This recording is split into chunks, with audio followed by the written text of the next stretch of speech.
Dear students, in my last class I was discussing about what is government, why do we need government, and I was also discussing about the ways decisions are made for the welfare of the society. Today, before I continue with the next paragraph from your textbook, let me do a quick revision from the previous session.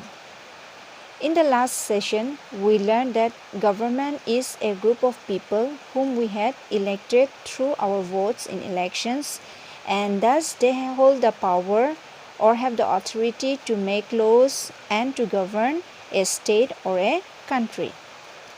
Now, the next thing that we discussed was, why do we need a government?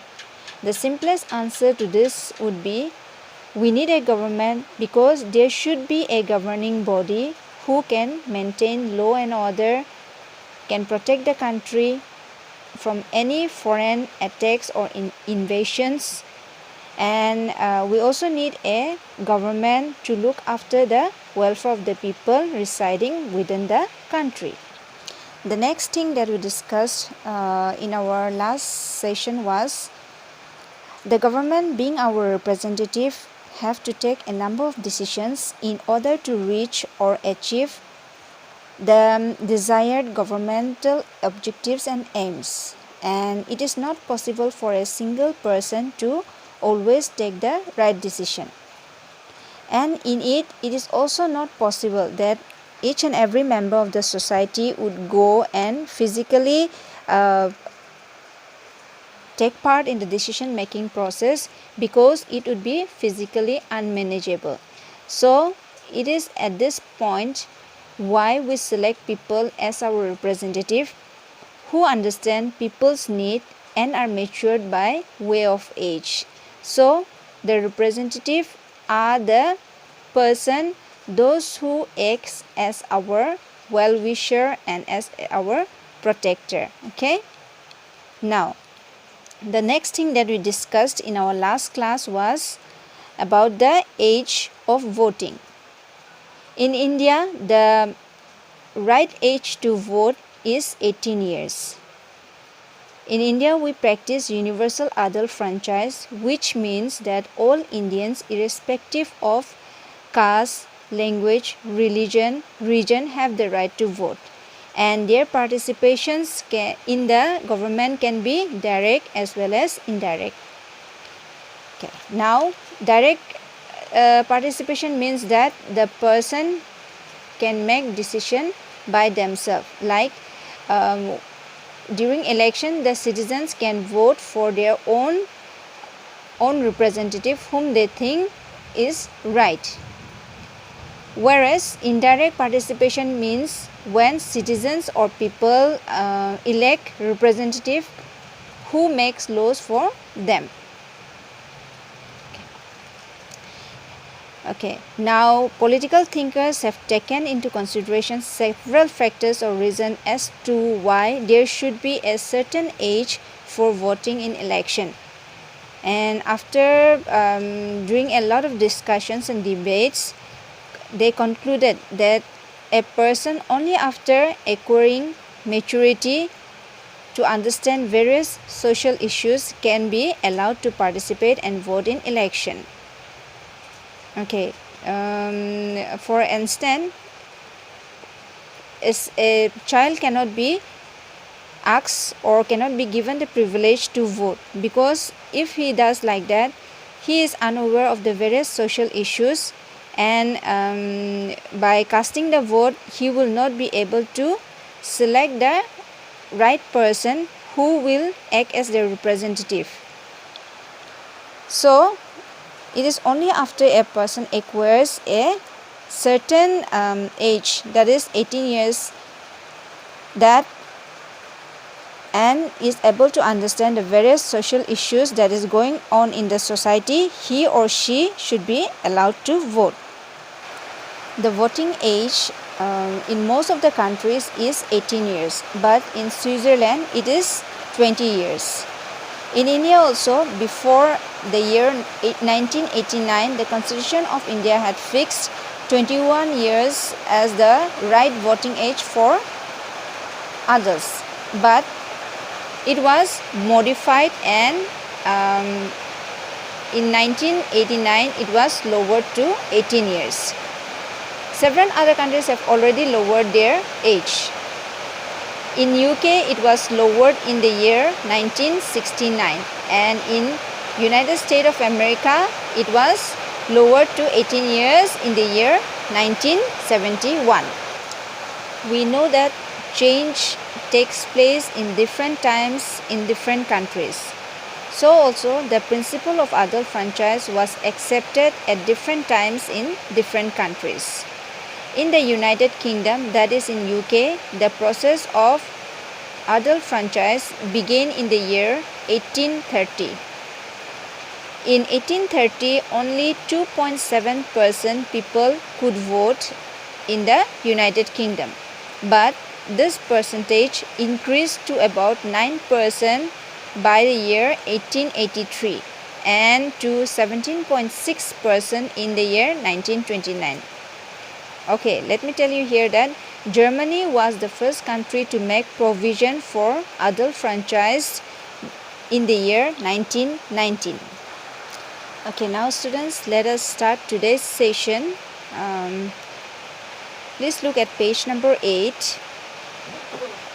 And the paragraph that we will start today is adult franchise for women. Okay. Before, in olden days, it was only the male people in the community or the society who had the right to vote.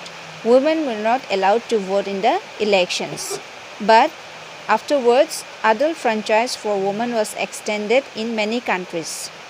Like in the United States, it was extended in the year 1920, Sweden in 1945, Italy in 1948, and India also introduced adult franchise, including franchisee for women in the year 1951. Switzerland, which was popularly known as the home of the democratic, granted women franchise as late as 1973. Suffragette movement. Meaning of suffragette movement. The suffragette movement was the movement which advocated franchise for women, that is, right for women to vote. Suffragist. A suffragist is one who claims for the right of voting. Suffragette. Suffragette is a woman who advocates for suffrage for women. Origin of suffragette movement. The suffragette movement took place in UK, that is United Kingdom, in the first quarter of the 20th century. The movement aimed at providing voting rights to women. Program of the movement. The movement included acts of defiance, protests, self-sacrifice, and sometimes violence. It also included acts like setting fire to mailboxes and window smashing. In 1931, Emily Davison, a woman protester, died after she stepped out in front of the king's horse. Several other protesters were imprisoned in a cruel way. Some went on hunger strike. It is said that hunger strikers were given poisonous herbs. During World War I, that is from 1914 to 1918, a shortage of manpower occurred. Women were required to play several roles which males were performing. This led to a new view that women were equally capable of doing several jobs which had earlier been denied to them. Thus began a political movement towards women's suffrage. In 1918, the British Parliament passed an act which granted the right of vote to women over the age of 30. However, following conditions were laid down. The first one, a woman must be a householder. Number 2, a woman must have some property. Number 3, the rent from property must be $5, or the woman must be a graduate of some British university. Universal adult franchise was given to women in 1928. In this paragraph, the first part states the meaning of the suffragette movement. Suffragette movement is nothing but a movement in which women fought or advocated for suffrage or franchise of women. That is, they fought for the right of women to vote in election like the men. Next one is suffragist. Suffragist is a person who claims for the right of voting. The third one is suffragette. Suffragette is a woman who advocates or fights for the suffrage of women.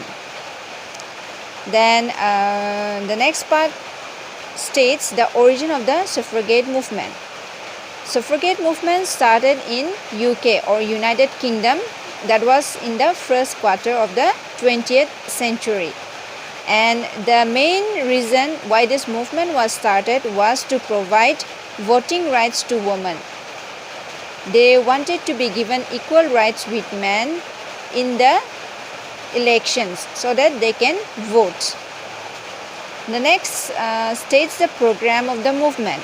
The program, it means that the movement, what things were included when they were fighting for the right of the woman for voting. It says that the movement included acts of defiance, protest, self-sacrifice, and sometimes violence. It also included like setting fire to mailboxes. The movement, the suffragettes, what did they do is that they took to violence. They used to set fire to mailboxes and they used to break down windows, smash the windows and break it down. In the suffragette movement, several protesters lose their life. In 1913, there was a woman protester named Emily Davison who died after she stepped out in front of the king's horse. And after that, several other protesters were also imprisoned in a very cruel way. The protesters, they went on hunger strike, and it was said that in order to stop their protests, the hunger strikers were given poisonous herbs which lead to the protesters losing their lives. Even after many protesters lose their life protesting for the suffrage movement, they were not given the right to vote in elections like the man people in the society. It was only during the World War I that was started in 1914 and ended in 1918 when during the wartime there was a shortage of manpower. It was at this time that women were required to play roles which males were performing, and it was at this time that the people felt that women were equally capable of doing several jobs which have been denied to them earlier. Thus, with this, a new political movement towards women's suffrage began. And it was only in the year 1819 that the British Parliament passed an act granting the right to vote to women over the age of 30.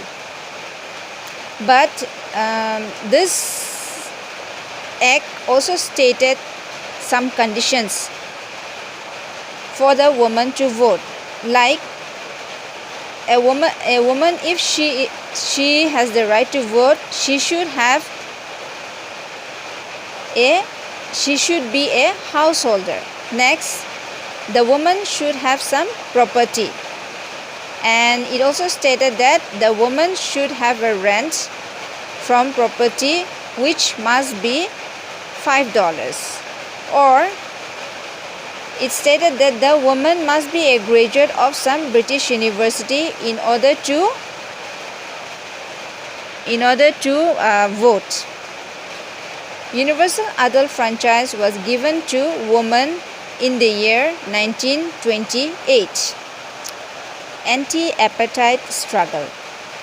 Meaning of apartheid. Apartheid means separateness, political and racial. The term apartheid is derived from an American word for apartness. It was coined in the 1930s. Meaning of anti-apartheid struggle. The struggle against separatedness dates back to the year 1652 when the whites from Holland and Great Britain settled in South Africa. The white minorities, which constituted about 20% of the population, ruled over 80% of the black population. The system of apartheid was enforced systematically by laws passed in the 1950s. These laws put several social and political restrictions on the blacks. There emerged separate educational institutions and separate public facilities. Following were the important restrictions on the black or non-whites. The first one, exclusion from national government. Number 2, voting restrictions. Number 3, restrictions on running business in specific areas. Number 4, restrictions on professional practice. African National Congress led a vigorous anti-apartheid struggle again under the leadership of Nelson Mandela. The United Nations also put sanctions against the government of South Africa run by the whites. Here, the term apartheid is derived from an African word which means apartness. It was coined in the year 1930. Apartheid means separatedness in political and racial factors, like separateness among the whites, that is the Americans, and the black or the non-whites, that is the South Africans. Our country, India, was under the British rule for many years and we have suffered a lot under them. Likewise, the South African people were also under the whites from Holland and Great Britain who came and settled in South Africa. They practiced the policy of apartheid in South Africa. Okay. The white people from Holland and Great Britain settled in South Africa in the year 1652. And this white constituted only 20% of the total population. And these people, they ruled over the black population or non-whites who were more than them. They constituted 80% of the population. And these whites, in order to rule over the people of South Africa, they practiced the policy of apartheid, which means separatedness. And this system of apartheid was not followed verbally, but it was enforced systematically by laws passed in the year 1950s. And after this law was passed, several social and political restrictions were put on the black people. These people, they were not allowed to involve in the same educational institutions or public facilities that were being used by the white people. That means that there was separate educational institutes and public facilities for the black and the white. And following these restrictions made by the white people on the black, there were several factors and places where the black people could not go, like they were excluded from the national governments. They could not be, or they could not hold posts in national governments. Okay, and then they were also not allowed to vote. That means that there was voting restrictions on the black or non-white people. Moreover, they were staying in their own place, but there were restrictions on them for running business in specific areas. They were being allowed areas only where the white people could run business. The black people were not allowed to run business in the places or area where the white people were running business. Then the last one is regarding the professional practice also. They were not allowed to follow the profession that they wanted to practice. There were restrictions on them. They could not profess their own loved profession. And so after undergoing so many restrictions on social, racial and political issues, finally the African National Congress, under the leadership of the famous Nelson Mandela, they lead a very vigorous anti-apartheid struggle, and they were able to win freedom for their country. And finally, the United Nations, they were forced to pull away or put restrictions against the government of South Africa run by the whites. So it was under the leadership of the famous Nelson Mandela that the South African people win freedom for their country, and they were successful in their attempt of anti-apartheid struggle. Okay, students, so that is all for today's session. We will continue with the next part of the lesson in our next session. Thank you.